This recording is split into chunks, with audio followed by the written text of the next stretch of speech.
readers, writers, and everyone in between. I'm your host, Lauren Moore, and with me is the awesome Kevin G. Summers. He is here today wearing his KTF shirt. Hey, Kevin. Hey there, everybody. Kevin is the author of Windham Rex, which is an exciting swashbuckling adventure story in the new Farthest Reach anthology. I think this story out of the whole collection is the most like Firefly out of all the stories. So today we're going to talk to Kevin, see what his inspiration is, and see where he came up with the story for Windham Rex. So hey, Kevin, how's it going? Yeah, well, you can't take the sky from me. Thank you, Lauren. I guess this story is a prequel to a longer space opera series that I'm working with Gilead, and it's like what happened 30 years before. And I had this character, and I liked him a lot, so I just wanted to kind of give his backstory, and that's how I did it. So it's just the backstory of my primary lead character, or part of it, a piece of it. And we had a little bit of lag, so I might have missed a little part of that. But is this character part of a book you're planning on writing, or you've already written? Are you still there? 2 out of 3. I'm here. Can you hear me? Yeah. I've already written 10. The third one is about halfway done. Okay. Yeah, I live in the country, so sometimes internet isn't so good here. Hang on. Okay. All right. So actually, a little bit ago, Kevin said that his office is in the hayloft, like in his actual barn. That is so cool. Sometimes he says you can get like you can hear the cows lowing and stuff. Although today we're going to miss out on that, unfortunately.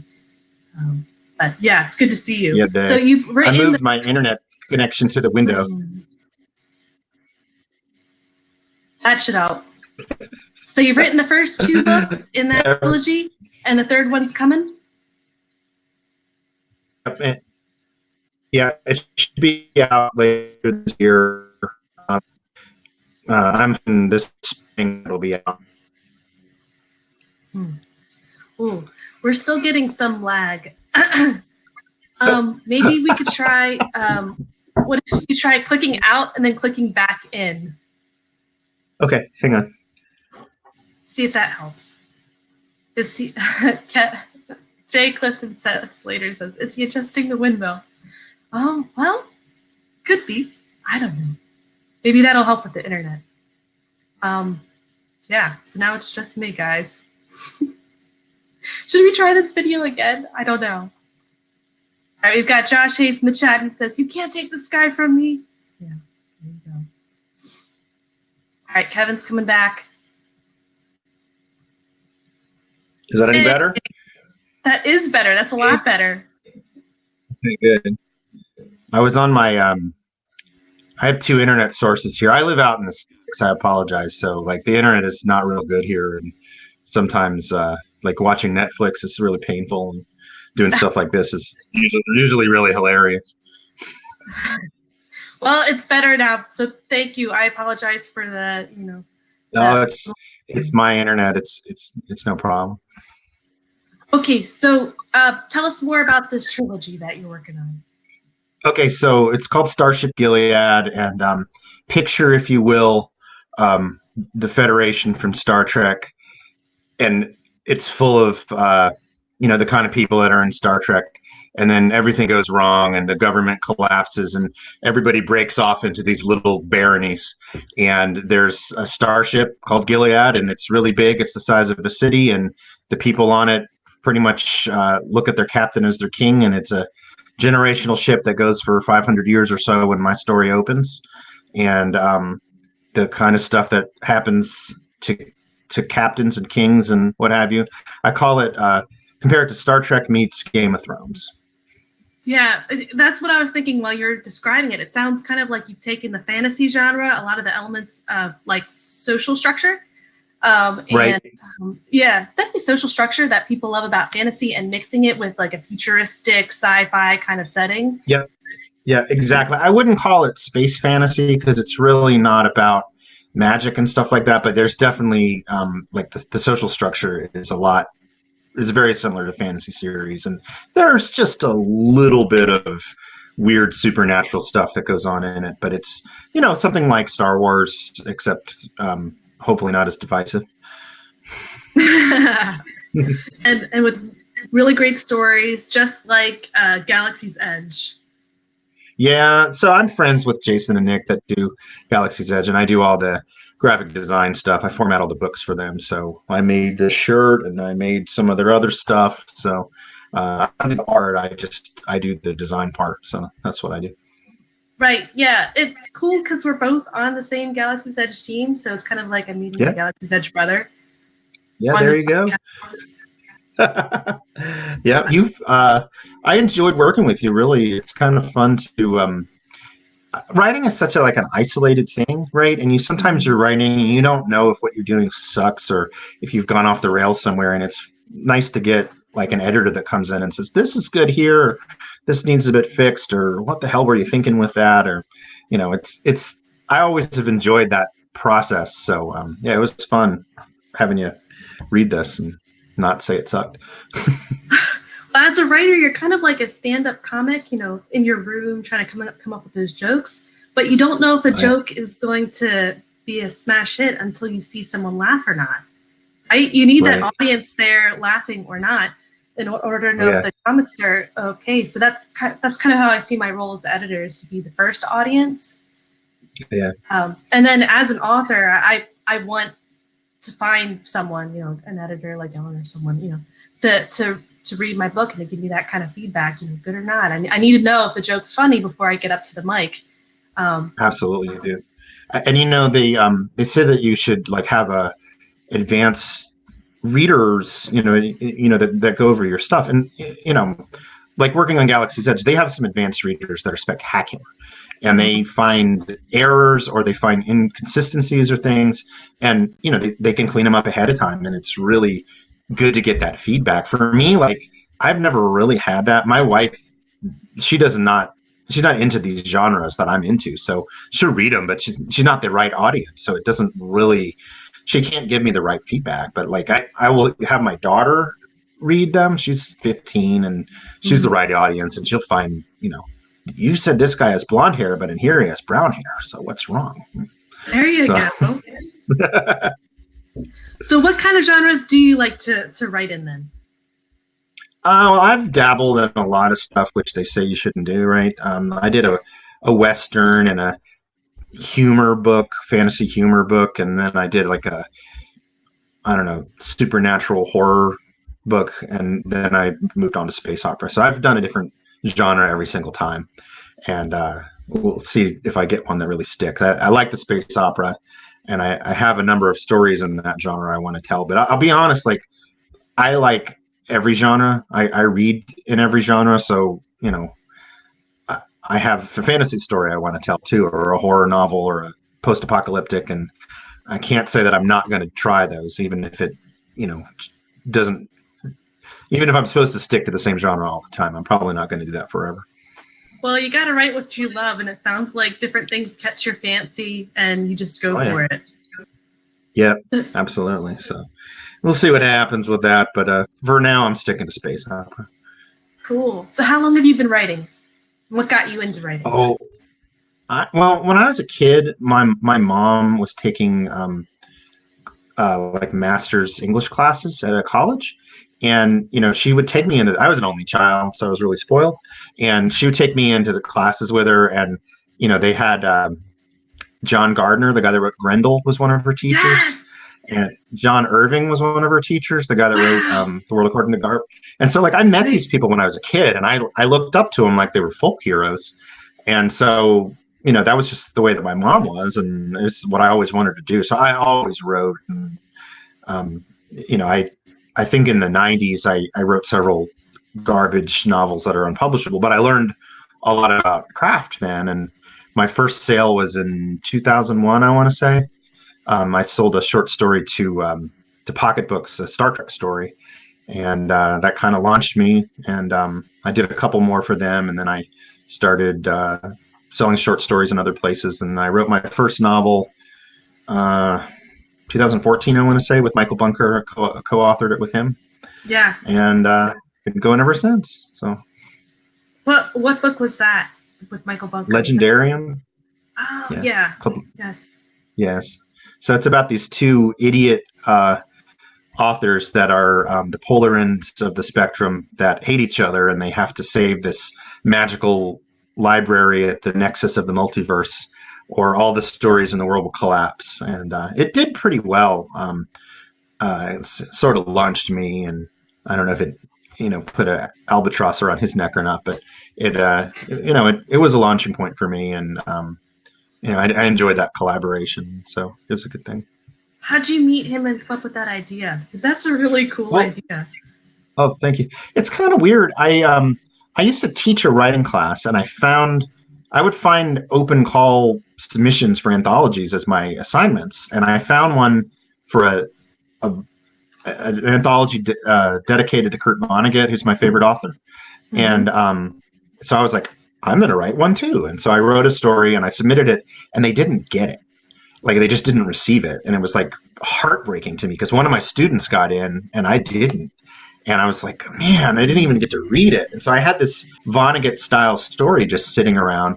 And then when Kindle Worlds was around for a brief moment, they had a World of Kurt Vonnegut. And so I had a story like ready to go the minute that they announced it. So it was the first World of Kurt Vonnegut story that got published. And they hired Michael Bunker to write one. And so he went and read all the other ones, and he found mine and read it. And we just hit it off, and that was that. Wow. Yeah, Kurt Vonnegut, he's definitely an outside the box kind of thinker. So I can see how like that story would connect in a Kurt Vonnegut kind of way. Oh yeah. Yeah. So I'm a big fan of his, and he's a weirdo, but every writer is a weirdo, so it's all good. Well, that pushing the limits of what plot can do and what people can do, right, expands the imagination. What other authors are inspirations for you? I really like John Steinbeck, who I think has kind of fallen out of popularity, but I really enjoy his stuff. And of course, Stephen King. Everybody seems to love or hate Stephen King. Tolkien, and I guess I like a lot of fantasy stuff. Although again, I genre hop a lot. So Margaret Weiss and Tracy Hickman I like a lot, and I don't know, a whole bunch of authors I suppose. Then can you show us your office, your writing space? Not. I can show you a little bit of it. I'm on a computer that'll be hard to move around a little bit. Okay. But so remember, this is in a hayloft of a barn. Wow. So this is one wall. Yeah. And oh man, I had that poster for a long time. The Alice poster? The Hobbit one. The Tolkien? I had that up in my English classroom. I got that as a Vertigo. And there's that stuff. Yeah. And there's It's a Wonderful Life. There's Kurt Vonnegut. There he is. Yeah. So that's pretty much it. But let me tell you, it's like bitterly cold out here now because there's no heater. There's insulation, and I just have a space heater in here. So it's, I get to the point in the year where I can't work out here anymore, and I have to go sit in the house by the wood stove. Yeah. This is so cool. You're like the real deal author. You remind me of like Ernest Hemingway, in his cabin writing. Only have a healthier disposition. Yeah. Yeah, so I actually live on a working dairy farm, and like I milked cows this morning, and then I spent an hour thawing out a frozen hose so I could water horses. How many horses do you have? We have 2 horses and a pony and a jackass. And is he? What's that? And is he? Yeah, yeah. So yeah, he really is.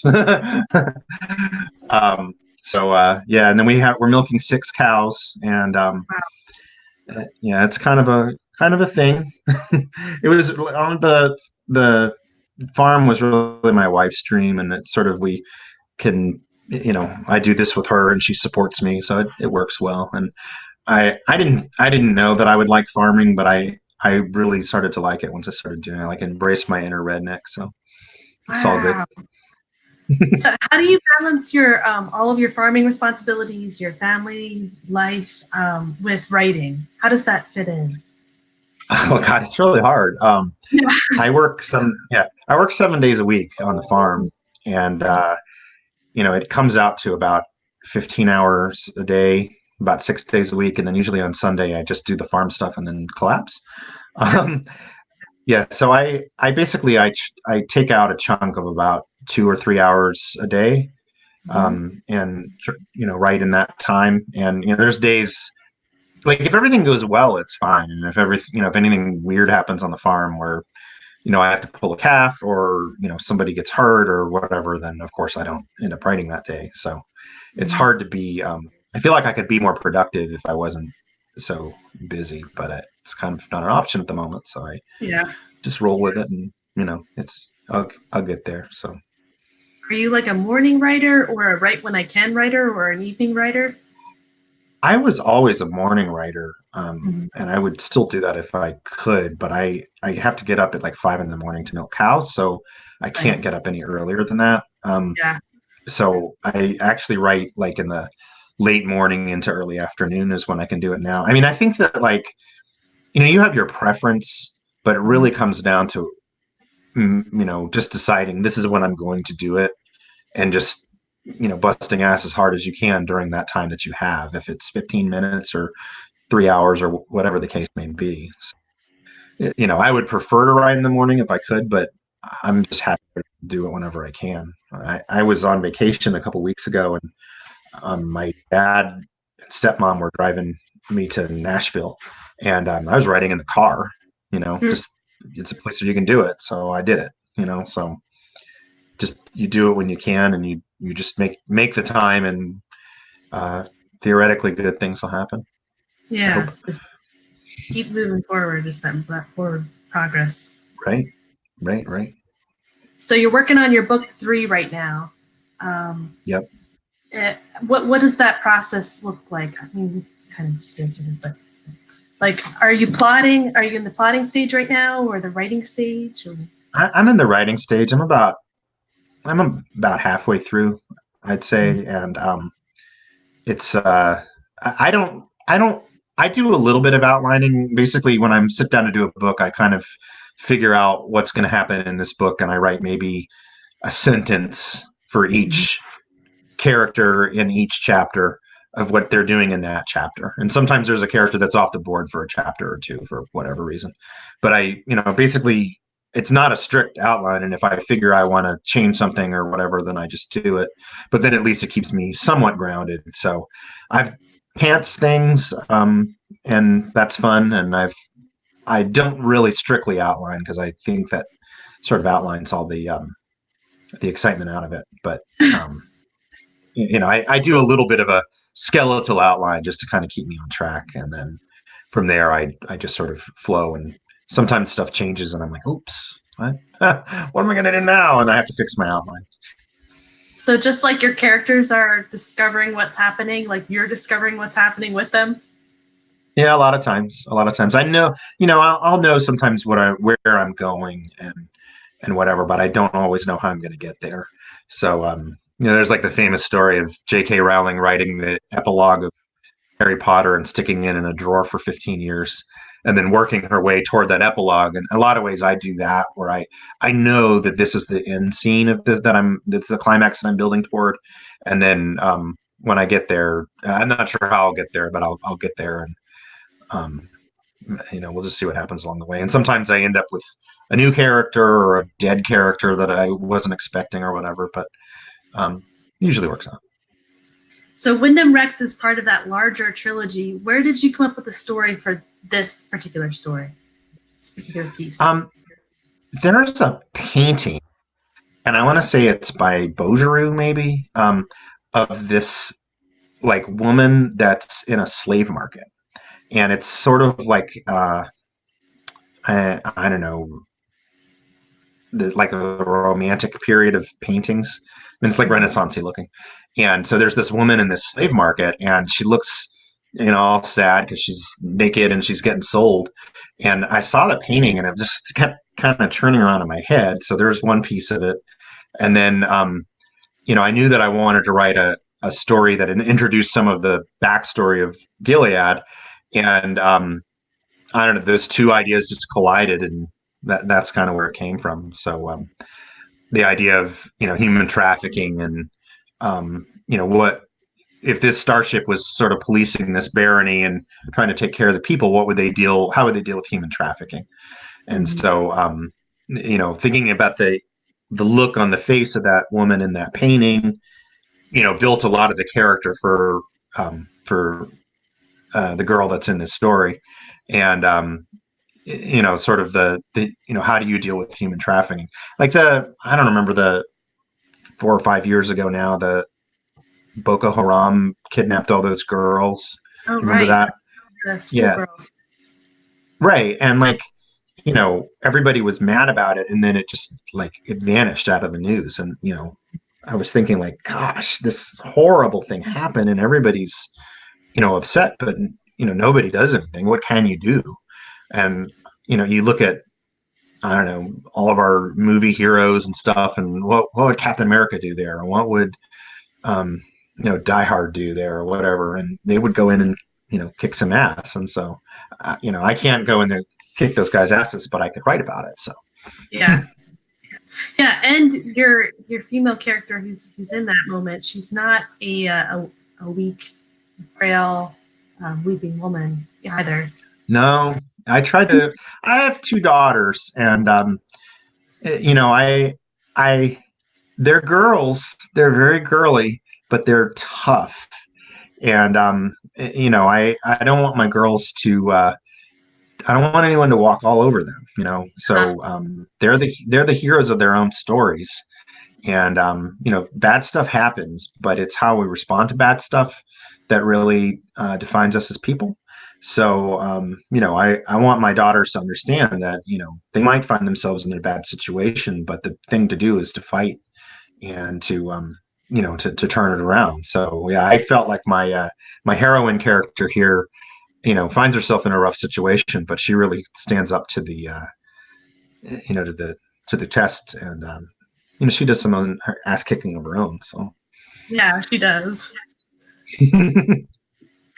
So for the trilogy, what's the name of the trilogy? so the series is going to be called Starship Gilead, and each one will have its own name. So the first one is called The Warrior King, and that's been edited, and the cover is being done right now. And so it's um,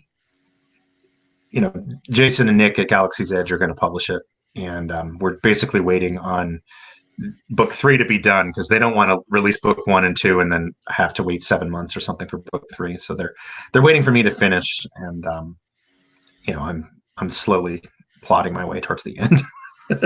Does this mean it's going to be published through Galaxy's Edge Press, or does this mean it's like Yes. somehow part of like the multiverse, like the Galaxy's Edge? No, it'll be published by Galaxy Edge Press, but it'll be its own series. So it will not be connected to them.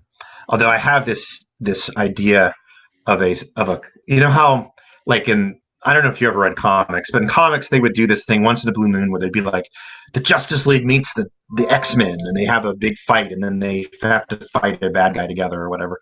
And I thought, like, if my thing got successful enough, which is a big if, we could do Gilead's Edge and have them meet. What? Well, some of those universes could work. I mean, what if a colony ship? What if a colony ship went off to some like far-flung corner of the universe, and that's where all this came from? could be, or there could be a hole in reality or some wormhole, or I mean, I've already, I love stuff like that. So if you had me at multiverse, and I think that there's those kind of stories have always been fun for me. So it's got to be successful enough to warrant it, of course, but we'll see what happens. I love those guys; they're great. Nicole was on What's a that? podcast last week, and he was talking about how he has this idea in mind for his stories to be connected through the multiverse, and he's working towards that or writing towards that. I don't know. I don't want to speak for Nicole, but that was on a podcast that he was talking last week. Yeah, I think the thing with Nick that's interesting is like, people know him now because of Galaxy's Edge, but I think that if they took the time to read his weird WYRD books, they would find some connections to all of his other stuff buried in those books. And Galaxy's Edge is what pays the bills, so that's what makes sense. But his stuff really has some connections in it that I think maybe people see and maybe they don't. But I love that kind of thing. And the dark, like the Stephen King's Dark Tower, how all those books connect to the other books. I just eat that up, and I think that other people probably do too. I read his American Wastelands books, and at the end of those 3 books, I was thinking, man, this could be connected. There could be a connection here. Definitely, Galaxy's Edge fans would want to read that. So I'm really excited to read your books. When will this trilogy be coming out? Like, do you have a ballpark idea? I'm hoping it's this spring. It's really just a matter of when I finish book 3 and when it then makes sense to launch. So the cover artist is working on it, and I think we're probably looking at spring. So we'll see. So sign up for my email. Yeah, and tell your cows and that jackass to give you some time off so you can get work done, get writing done. Yeah, I will. They don't really listen, but it's all good. All right, Kevin. Well, thank you for hanging out with us, and thank you for hanging out with us. And we're excited to see your books come out, hopefully this spring. And I know they're going to be awesome, and that you do amazing stuff. I love reading your story. I thought it was great from right from the start. I was like, I want this book in the anthology, this short story in the anthology. It's fantastic. It was everything I was looking for in a fun space opera adventure. So thank you for writing it and joining us today. Yep. Appreciate the time. All right, audience. I guess I need to do the sign off now. Go to our Facebook group. We love to see you there. Where's Kayleen? I need my Kayleen. Join us next week, Monday night, for some reading, writing, and everything in between right here on Keystroke Medium. See ya. Bye.